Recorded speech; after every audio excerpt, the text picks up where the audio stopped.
muy buenos días.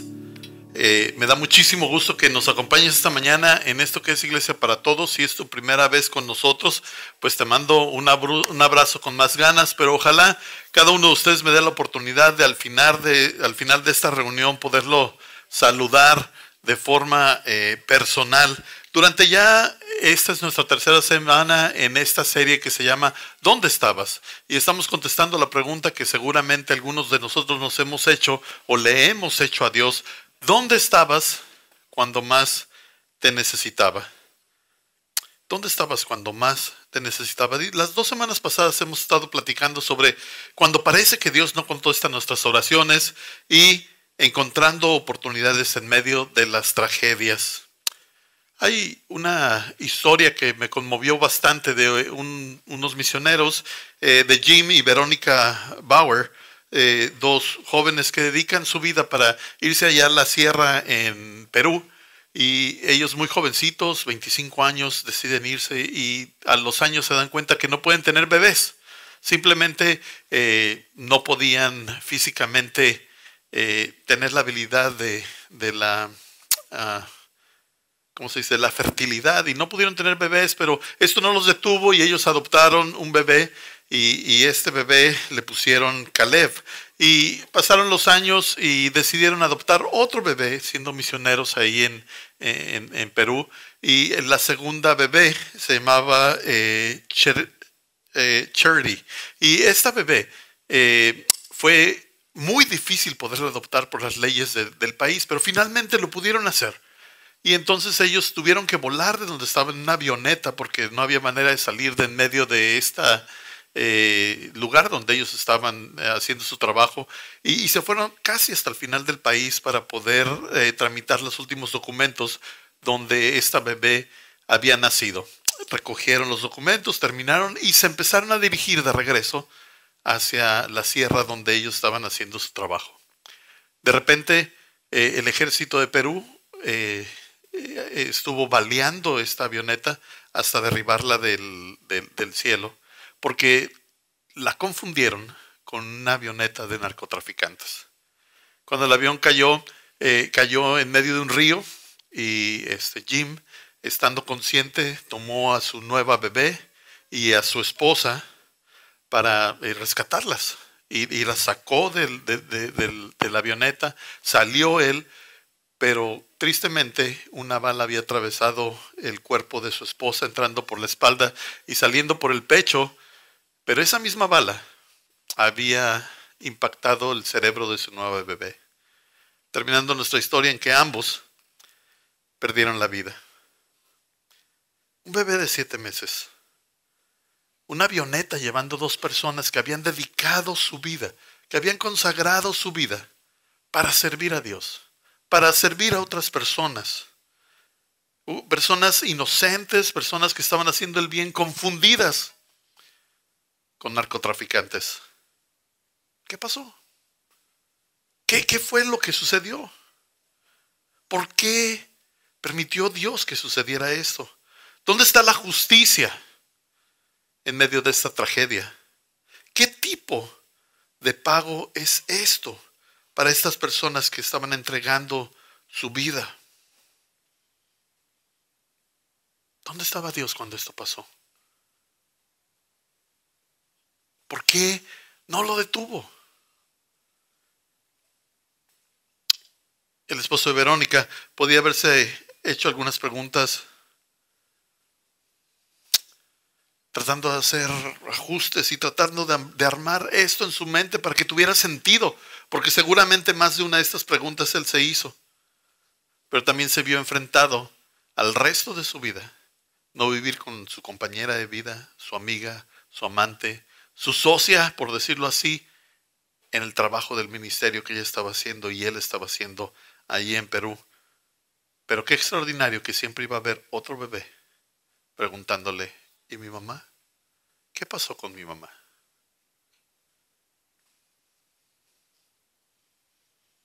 Pudiera yo platicarles de otras personas, como mi amigo o mi conocido, el misionero Juan Beriken, que él fue misionero en la sierra en Guadalajara. y jóvenes, él y su esposa embarazada, y tenía ya el embarazo avanzado. Sin embargo, no era tiempo de que su bebé naciera. Pero ella entró en labor de parto allí en la sierra, y adelantándose más de, creo que 5 semanas, y entonces ellos empiezan a bajar la sierra. Estaban muy lejos de un hospital, pero el bebé no nacía, y seguía la labor y la labor y la labor, y duró mucho tiempo hasta que llegaron a una ciudad. Finalmente ella entró al quirófano y nació el bebé.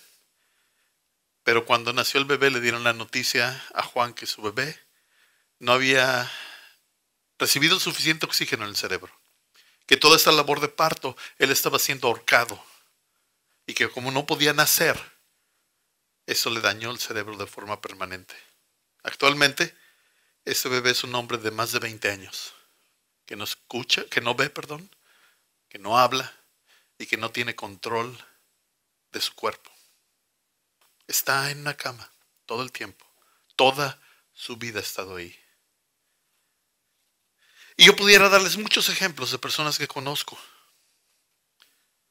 Pero ante estas historias difíciles de platicar y difíciles de entender, es difícil no cuestionar a Dios y no tener cierta frustración y cierta tristeza, y hasta movernos a compasión para con esta gente.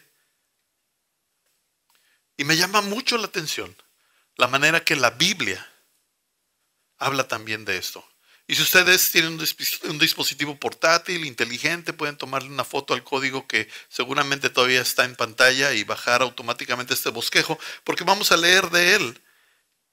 Como dijo David en uno de los salmos, él escribe sus dudas, sus cuestionamientos, sus frustraciones, y le dice a Dios: despierta, oh Señor, ¿qué estás dormido? ¿Qué no estás viendo lo que me está sucediendo? ¿Por qué duermes? Levántate. No nos rechaces para siempre, está diciendo David. ¿Por qué miras hacia otro lado? David le dice: ¿por qué dejas de verme? ¿Por qué dejas de cuidar? ¿Qué está pasando? ¿Por qué pasas por alto nuestro sufrimiento y opresión?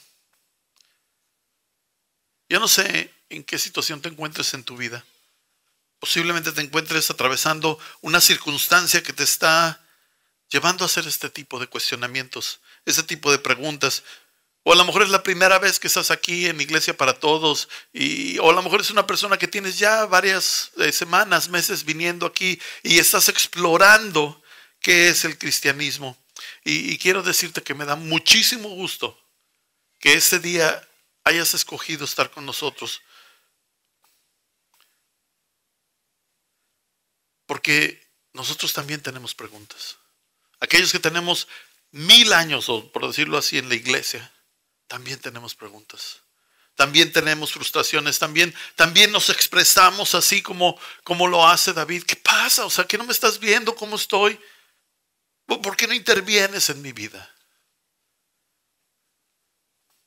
Muchas veces no comprendemos lo que Dios está haciendo. Muchas veces sufrimos y tenemos problemas.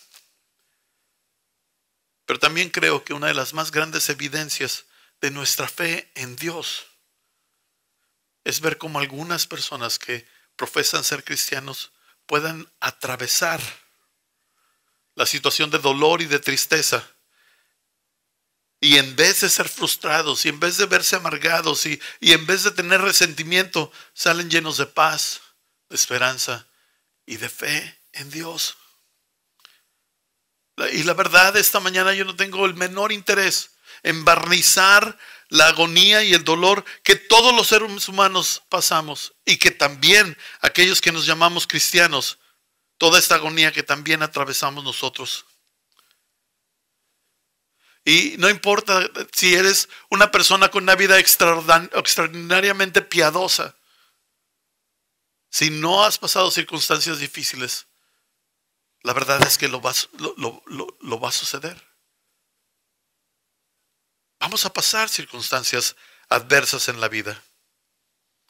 Pero entonces, ¿cómo reaccionar cuando oras y oras pidiéndole a Dios para que tu mamá, tu papá, tu hijo, tu hija sane de alguna enfermedad, pero simplemente no sucede? Oras y haces todo lo necesario para recuperar tu matrimonio, pero resulta que tu cónyuge decide dejarte y mejor hacer vida con otra persona. ¿Cómo lidiamos con la vida cuando las cosas no salen como las deseamos? Como las necesitamos o creemos necesitarlas. Cuando las cosas no salen como se las hemos pedido a Dios. ¿Por qué Dios no contestó mis oraciones? ¿Estoy haciendo algo incorrecto? ¿Acaso no tengo suficiente fe? ¿No estoy orando con las palabras correctas? ¿Acaso Dios está enojado conmigo? Tenemos dudas. Todos tenemos preguntas, todos tenemos dudas. Y quiero dirigirme a ti que estás pasando una circunstancia difícil, pero a lo mejor tú crees que una circunstancia adversa en la vida es una enfermedad, una gran tragedia, una amenaza de muerte. Pero yo quiero decirte que hay una bola de tragedias en nuestras vidas que nos están oprimiendo. Como desilusiones, como traiciones, como el hecho de que tienes 10 años en el mismo empleo y la empresa te fractura y te traiciona y te hace jugadas. Y a lo mejor no estás a punto de perder un familiar o no estás a punto de enfrentar la muerte, pero sí, te estás enfrentando ante una crisis económica. Sí, te estás enfrentando a que posiblemente no puedas retener tu casa. Y estamos posiblemente atorados en alguna relación emocional destructiva. Que no queremos dejar esa relación por temor a quedarnos solos. Yo no sé qué tipo de situación y de crisis estás pasando. Pero yo no estoy hablando de las crisis más trágicas de la vida o cosas que simplemente no hay solución, sino estoy hablando de todas las crisis que atravesamos. Porque solamente basta con una para poder destrozar nuestra vida. Y el punto central de esta conferencia son dos cosas que yo quisiera comunicarles. La primera es ofrecerles una imagen realista de quién es Dios y cómo Él trabaja en nuestras vidas. Y la segunda, ofrecer algunas herramientas prácticas ante las situaciones difíciles que enfrentamos en la vida. Estoy convencido de que si Dios estuviera aquí presente en cuerpo, así como cualquiera de nosotros, Él contestaría a nuestros cuestionamientos con dos cosas. Y la primera, que estoy seguro que Él nos dijera ante esos cuestionamientos, sería: déjame ser Dios. Déjame ser Dios. Permíteme ser Dios. Pero para esto, para permitirle a Dios ser Dios, necesitamos tener un entendimiento de Él de una manera correcta, no maquillada, no de la imagen que nos hemos estructurado, imaginando o nos hemos deseado de que sea Él. Posiblemente tú has ido a la casa de un amigo o alguna amiga y trae una fotografía ahí en su cartera, ¿no? Y te dice: me fui a tomar una foto. Y dices: ay, qué onda, ¿no? Y te saca la foto y es una foto súper de modelo, ¿no? Esas fotografías yo creo que las han visto donde te vas a un centro comercial y te metes por 6 horas y te cortan el cabello y te lo pintan y te maquillan con los colores adecuados si es que eres mujer. Y si eres hombre, pues te ponen ahí también algo para que no se te vea tan fea la cara y te depilan hasta la ceja de la manera correcta y te ponen una bufanda para que no se te vea el papadón y se te ve la cara más delgadita o más gruesecita y dices: no, esta no va a ser de cuerpo completo, así como que te vas a tirar y te toman la foto así de nada más de... Y entonces ves la foto y dices: órale, ¿quién es esta? Y soy yo. Y dices: ¿qué? Y pareciera que sufrió un milagro eso, ¿no? Parece que esa foto fue algo así, una enorme mentira. Porque volteas a ver a la persona y dices: órale, ¿cuando eras joven o qué onda, Y estas fotos son súper famosas, ¿no? En realidad yo conozco muchas personas que dicen: yo me quiero tomar una foto de esas. Entonces, yo con el fin de ilustrar la plática esta mañana, pues decidí esta semana irme a tomar una de estas fotos y yo quisiera pasarla en pantalla para que vean cómo quedé. ¿Y si la tenemos o no la tenemos? ¿No? ¿La foto? ¿No? Bueno, quería pasarles mi foto de cómo quedé y se las voy a dejar a su imaginación. Quedé como George Clooney. Igualito, me veo idéntico. ¿Verdad? Donde nos parecemos es en el cabello cano. Pero estas fotos son una bola de mentiras. No dicen la verdad de nosotros. Y a veces nosotros tenemos esto en nuestra imaginación, en nuestra mente de cómo es Dios. Lo maquillamos, lo ponemos así como en un lugar que es una mentira. Y hay muchas corrientes de la iglesia cristiana que dice que no, es que los cristianos siempre tienen que prosperar y siempre tienen que tener dinero y lo que pidan y reclamen y bajen y suban. Pero esa es la Biblia, no dice que ese es Dios. Dice muchas cosas de Dios. Pero ese Dios maquillado, la Biblia no nos los muestra.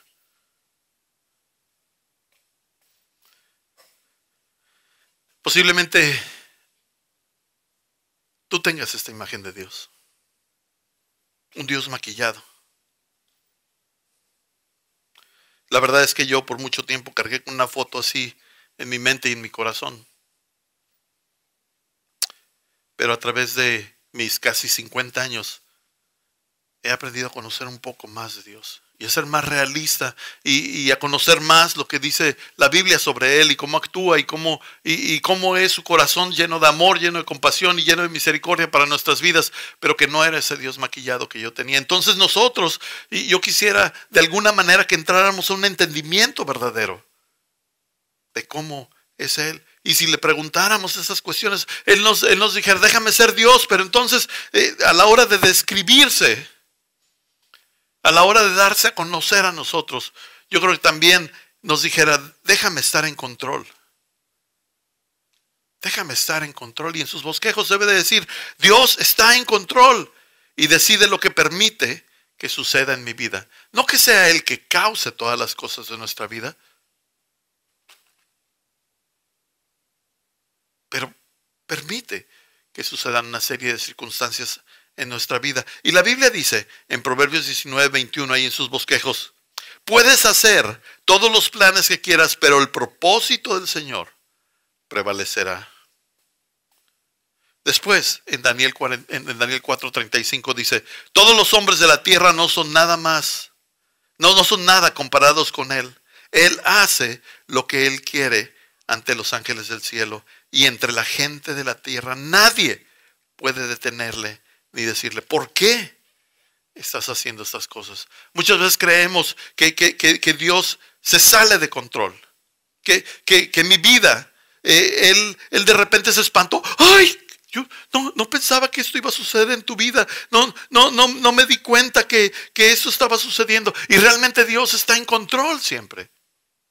Él jamás se ha apartado de nosotros, jamás nos deja desamparados. Él siempre está presente. Y no es como que tú le dices a Él, oye, pues mira nomás lo que está sucediendo.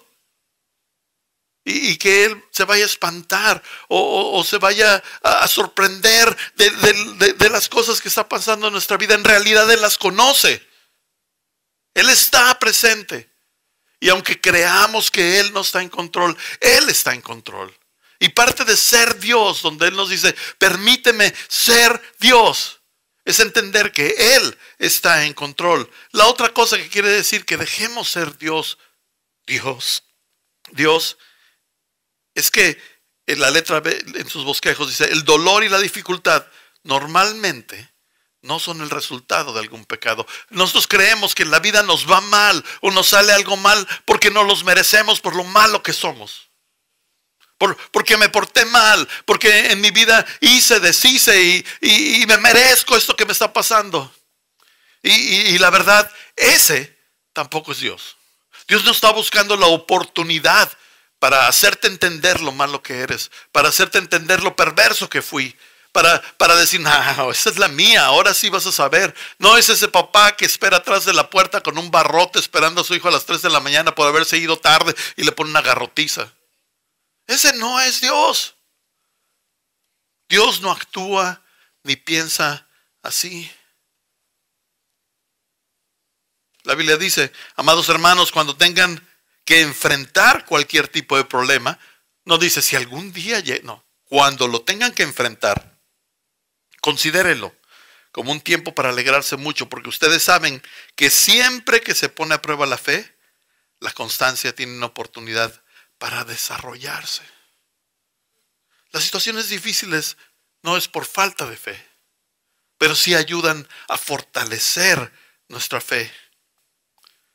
La mayoría de las veces las situaciones difíciles de la vida no se trata de un castigo, sino del deseo de Dios de demostrar su poder. Muchas veces el sufrimiento que tenemos no se trata de un regaño de parte de Dios, sino un refinamiento que Dios quiere producir en nuestras vidas. Nuestros fracasos no se tratan del castigo de Dios que quiere destruir nuestras vidas, sino se trata de que Dios quiere construir y edificar nuestras vidas. Y la verdad, no tenemos voto en que si vamos o no a sufrir, ni en cuánto vamos a sufrir. En lo único que sí tenemos o podemos escoger algo es en cómo vamos a responder ante el sufrimiento. ¿Cómo vamos a responder?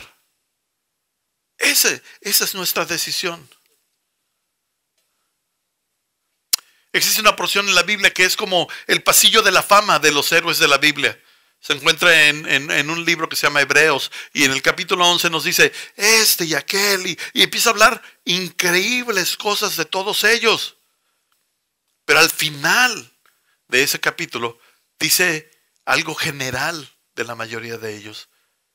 Y en el versículo 39 creo que es, al final, y los versos previos, nos habla de cómo murieron y cómo sufrieron, pero al final, el 39 nos dice, todos ellos son reconocidos por su fe. O sea, todos ellos fueron extraordinarios en su fe, pero ninguno de ellos recibieron la promesa de Dios. O sea, todos ellos fueron extraordinarios, sin embargo, todos ellos sufrieron. Y entonces no es por falta de fe que las situaciones que vivimos nos están ocurriendo. Y no es porque Dios nos quiere castigar. La tercera cosa que quiero decir sobre que dejemos a Dios ser Dios es que muchas veces nosotros le queremos pedir explicaciones a Dios. Y queremos que nos explique. Estamos esperando, ¿no? Y si no me explicas, pues nada, que ya vuelvo a ir a la iglesia. Y no tienen idea cómo yo lucho con tratarle de explicar a las personas el sufrimiento que están pasando por sus vidas. Tengo muchos años haciendo esto. Y yo he sufrido en el pasado tratando de justificar a Dios y de explicarle con una cita bíblica. No, mira, es que lo que estás pasando aquí la Biblia dice. Hasta que me doy cuenta que ese no es mi trabajo. No, yo no soy nadie para tratar de justificar a Dios o para explicar a Dios. Y entonces me atravesé un día por esa cita bíblica que dice en 1 Corintios 13:2 en sus bosquejos: ahora vemos todo de manera imperfecta, como reflejos desconcertantes, pero luego veremos todo con perfecta claridad. Y dije, pues sí, así veo las cosas. Las veo como, para dar un ejemplo más claro, como cuando llueve y vas en tu carro y tus wipers no sirven, ¿no? Entonces dices que no se ve claro. Y a veces así son las circunstancias difíciles, no se ve claro. Sin embargo, tenemos la promesa de que algún día lo veremos todo con claridad. Y si no es en esta vida, tenga la seguridad que vamos a tener la oportunidad de ver con claridad cómo las cosas que hemos vivido, las tragedias que hemos atravesado, las tragedias que hemos superado, han ayudado para beneficiar al fin nuestra vida y las personas que están a nuestro alrededor. La segunda cosa que yo estoy convencido que Dios nos diría ante nuestros cuestionamientos es bien sencillo: confía en mí. Yo creo que Él nos diría: confía en mí. Y eso de confiar en Dios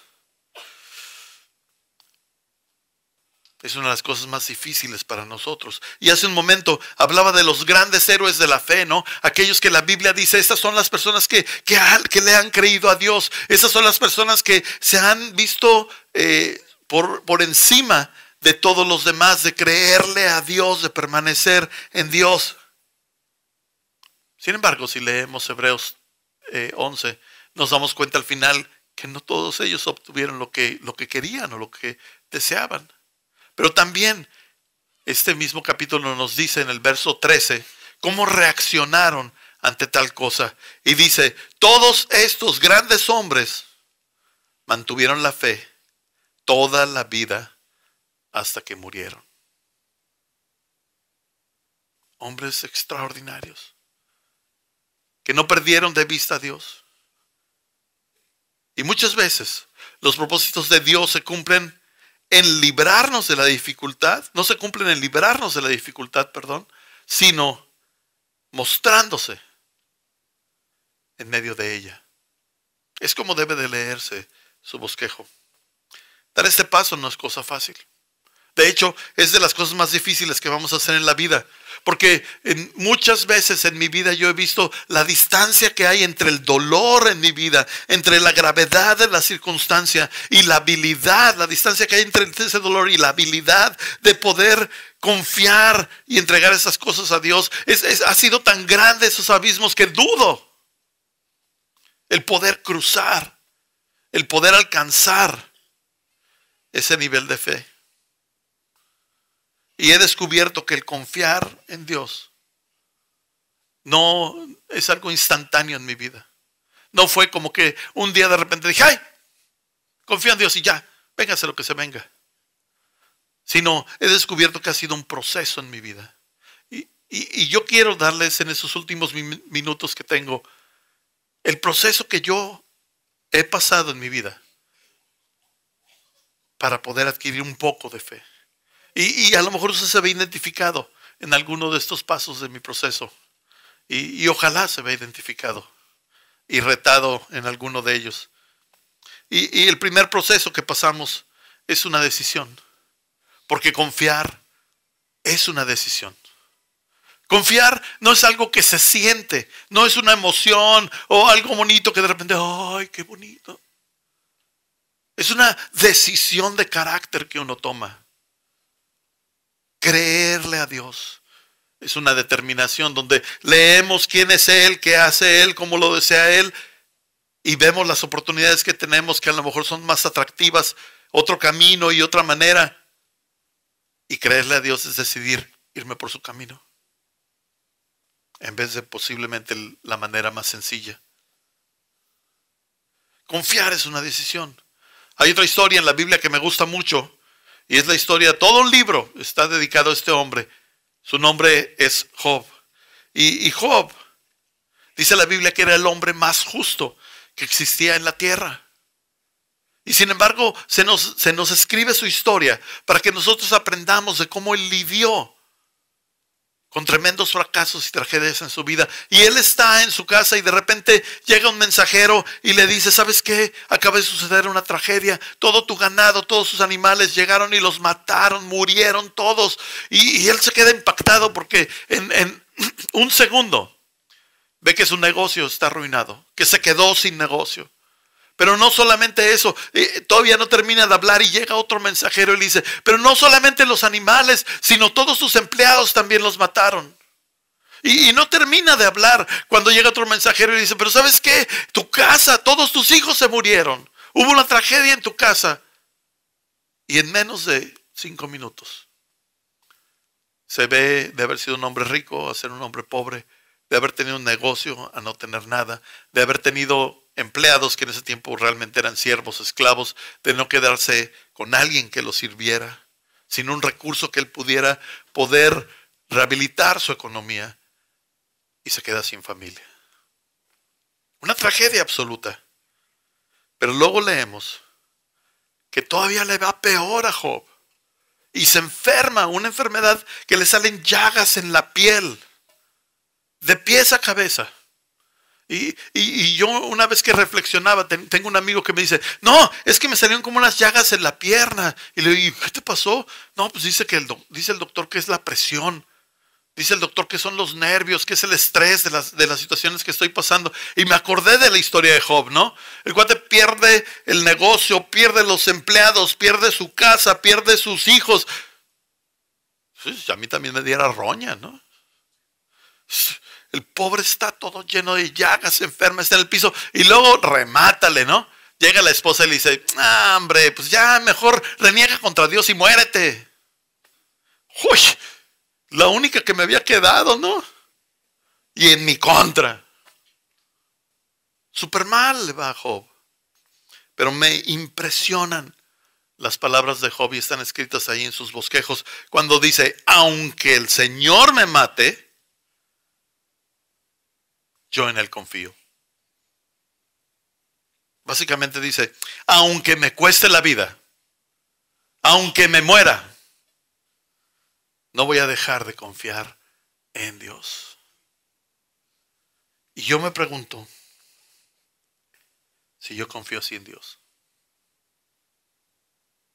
Es un reto extraordinario en mi vida, el decidir confiar en Dios. Y el problema es que yo tengo personas a mi alrededor que están viendo si en realidad voy a confiar en Dios. Es una decisión. Hay otra impresionante declaración más gráfica hecha por otro hombre que se llama Habacuc. Y él lo dice así, ahí están sus bosquejos. Él escribe a Habacuc 3:17 al 19, dice, aunque las higueras no florezcan y no haya uvas en las vides, aunque se pierda la cosecha de oliva y los campos queden vacíos y no den fruto. O sea, todas esas son tragedias, porque eso es todo lo básico de la alimentación y del trabajo en esta cultura. Dice, y no den fruto, aunque los rebaños mueran en los campos y los establos estén vacíos, aún así. O sea, si me quede sin ganado, sin cosecha, sin trabajo, aún así me alegraré en el Señor, me gozaré en el Dios de mi salvación. El Señor soberano es mi fuerza. ¡Uy! Yo leo a estos hombres y digo, no, soy una bacteria, ¿no? Decidir. Es una decisión. Es una decisión. El siguiente proceso que yo he pasado en mi camino de creerle a Dios es mantener un ojo en la eternidad. Y ahorita les voy a explicar qué quiero decir con esto. Y la Biblia dice así, pues nuestras dificultades actuales son pequeñas y no durarán mucho tiempo. Sin embargo, nos producen una gloria que durará para siempre y que es de mucho más peso que las dificultades. Así que no miramos las dificultades que ahora vemos, en cambio, fijamos nuestra vista en las cosas que no pueden verse. Pues las cosas que ahora podemos ver pronto se habrán ido, pero las cosas que no podemos ver permanecerán para siempre. Y a mí me gustaría decir dos cosas sobre mantener un ojo en la eternidad. La primera es que ya hemos platicado que todas las cosas en nuestra vida cooperan para nuestro beneficio. Para aquellos que amamos a Dios, no importa las situaciones que hayamos vivido, todas ellas, de alguna manera, el conjunto de ellas, van a cooperar para beneficiarnos. Y mantener un ojo en la eternidad es precisamente eso. Hacernos la pregunta en medio de esa circunstancia difícil que estamos viviendo. ¿Qué es lo que Dios quiere hacer a través de esta circunstancia en mi vida? ¿Qué es lo que Él me quiere enseñar, me quiere mostrar, me quiere guiar? ¿Qué es lo que Él quiere dejar en mi vida? ¿Y cómo quiere usar esto Dios? Eso que me está ocurriendo en mi vida, para ser de ayuda, de edificación, de bendición, de ánimo para las personas que están a mi alrededor. Eso es poner los ojos en la eternidad. Quito los ojos de mi sufrimiento y mi tragedia y empiezo a buscar a Dios en medio de mi tragedia. La semana pasada hablábamos sobre las tragedias que sufrimos en la vida como una oportunidad de lo que Dios quiere hacer.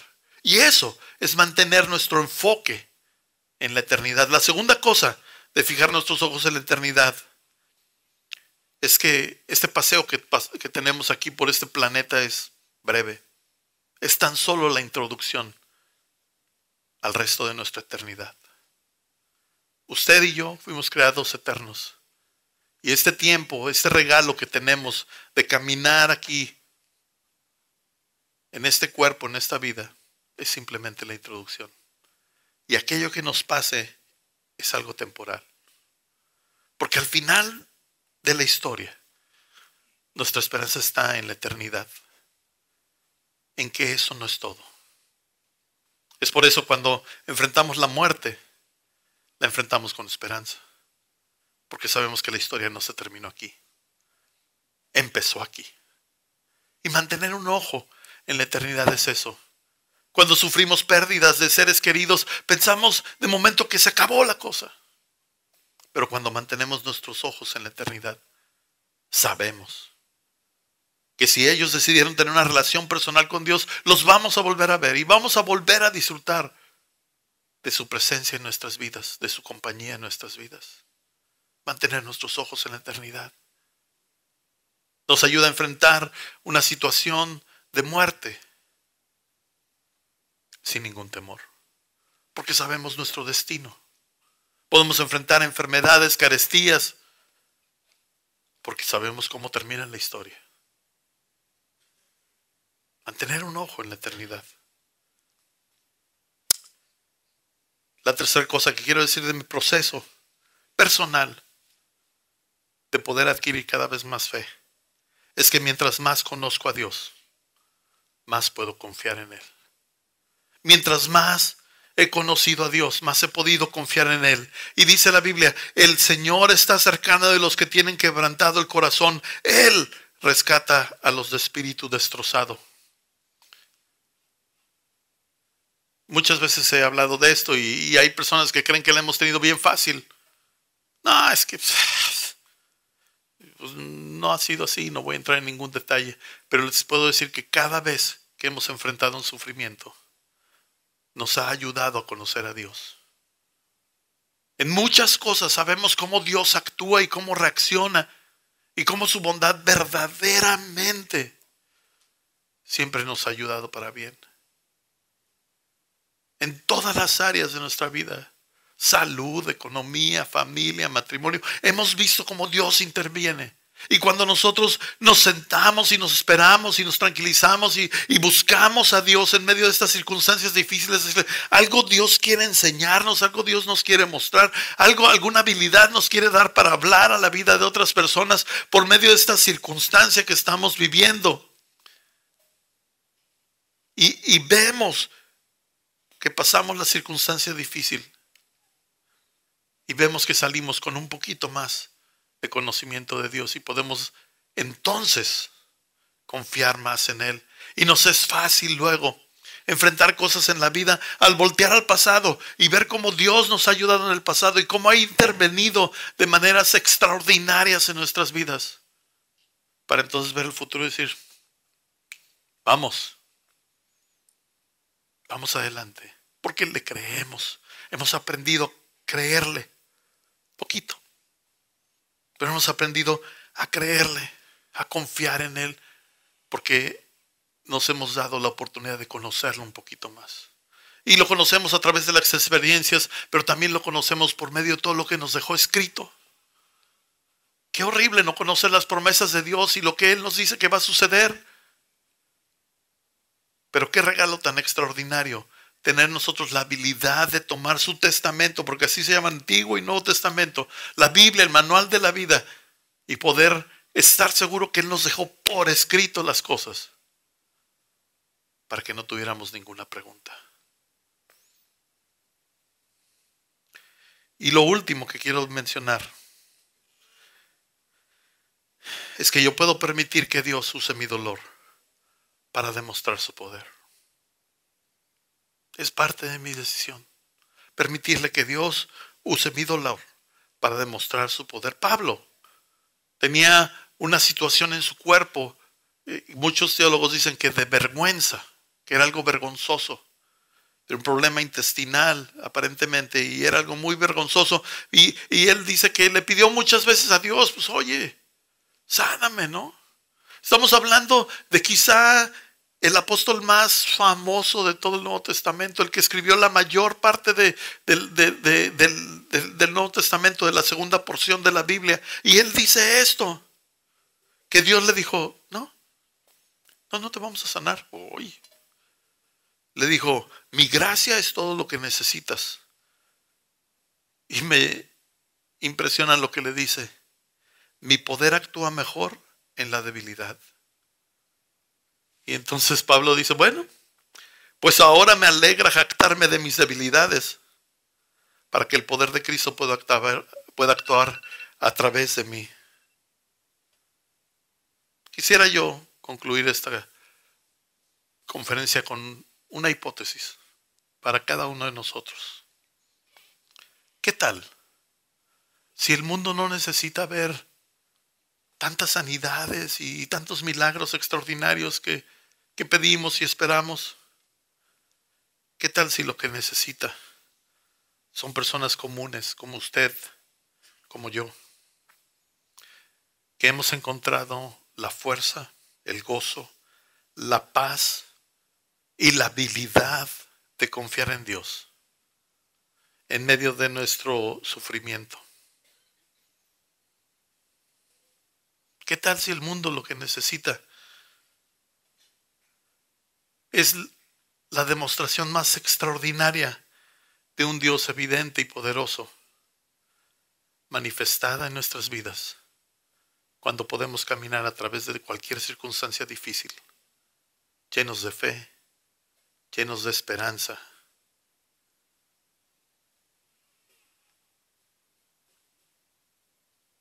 llenos posiblemente de amor para compartir de nuestra experiencia a otros? ¿Qué tal si nos permitiéramos ser usados por Dios? Me impactó muchísimo el estudiar sobre esta conferencia, porque ha cambiado mi perspectiva. Yo quisiera llegar a este punto. Quizá yo estoy ahí mientras más conozco a Dios, más puedo confiar en Él. Pero ahora mi reto es permitir que mi dolor y el atravesarlo sirva de herramienta y de esperanza para las personas que me rodean. Yo quisiera orar por nosotros y especialmente por aquellos que tienen una necesidad preponderante en sus vidas. Y si me permite, ahí donde está sentado, permítame hacer una oración. Y cerramos los ojos simplemente para no distraernos. Si me acompaña, sería extraordinario. Dios, nos ponemos en tus manos. Vivimos cosas a veces que creemos que no vamos a poder sobrevivir. A veces son situaciones en nuestro matrimonio, a veces son situaciones con nuestros hijos, a veces son situaciones con nuestra familia. Pero a veces son cosas que no tenemos ni siquiera la más remota posibilidad de resolver. Y esa mañana yo quisiera pedirte por mis amigos que están aquí presentes, por mi vida misma, que en medio de nuestros cuestionamientos, de nuestras dudas, de nuestras preguntas, simplemente tú intervengas en nuestras vidas. Y que intervengas de alguna manera extraordinaria, para que nosotros podamos decidir creerte a ti. Que podamos decidir poner nuestra vista en ti, nuestra confianza en ti. Nos ponemos en tus manos y pongo la vida de mis amigos y la mía en tus manos. En el nombre de Jesús. Yo quisiera dar una oportunidad para aquellas personas que jamás le han dicho a Dios, ¿sabes qué? No solamente te quiero junto a mí, te quiero en mí. Y a lo mejor dice, yo no entiendo mucho de estos asuntos que les llamo religiosos, pero lo que sí entiendo es que quiero a Dios en mí, guiándome, ayudándome, dándome la fuerza y la habilidad de vivir la vida y de poder atravesar todas las circunstancias difíciles que voy a vivir. Y no solamente atravesarlas, sino salir, en vez de con amarguras y con dolor, salir lleno de esperanza y de fe. Si tú quieres hacer esto, lo único que hay que hacer es decirle a Dios, ven a mí. ¿Y por qué lo hacemos? Porque la Biblia dice que Él está tocando, lo que quiere decir que está afuera, no adentro. Él está tocando a la puerta de tu vida y dice, si tú le abres, yo entraré y estaré contigo. Entonces tenemos que hacer esta invitación. Y la única manera que Él lo puede hacer es a través de nosotros aceptar el regalo de que Jesucristo pagó por todos nuestros errores y nuestros pecados. Le decimos, eso, tú siendo Dios te hiciste hombre y pagaste para que yo no tuviera que pagar. Claro que acepto este regalo. Entonces le decimos, ven a mi vida, acepto el regalo de Jesús. Y te pido que me ayudes a guiar mi vida y a obedecer todo lo que has dejado escrito.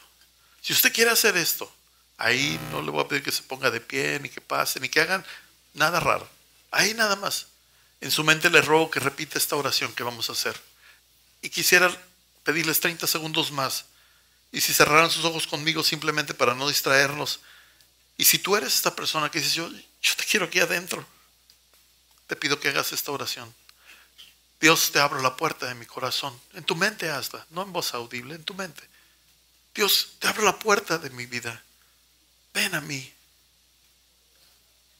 Yo quiero que estés en mí, en mi interior. Reconozco que tú eres un Dios santo y que yo soy una persona llena de errores. Pero te doy gracias que tú diste tu vida por mí, para que todos estos errores, todos estos pecados fueran borrados. Mucho me he equivocado, te pido perdón. Y acepto el regalo de que Jesucristo murió en mi lugar. Y a partir del día de hoy, tomo la decisión de guiar mi vida de acuerdo a lo que me has dejado por escrito. A tus palabras, a la Biblia, a este manual de vida que me has dado. En el nombre de Jesús te doy gracias. Amén.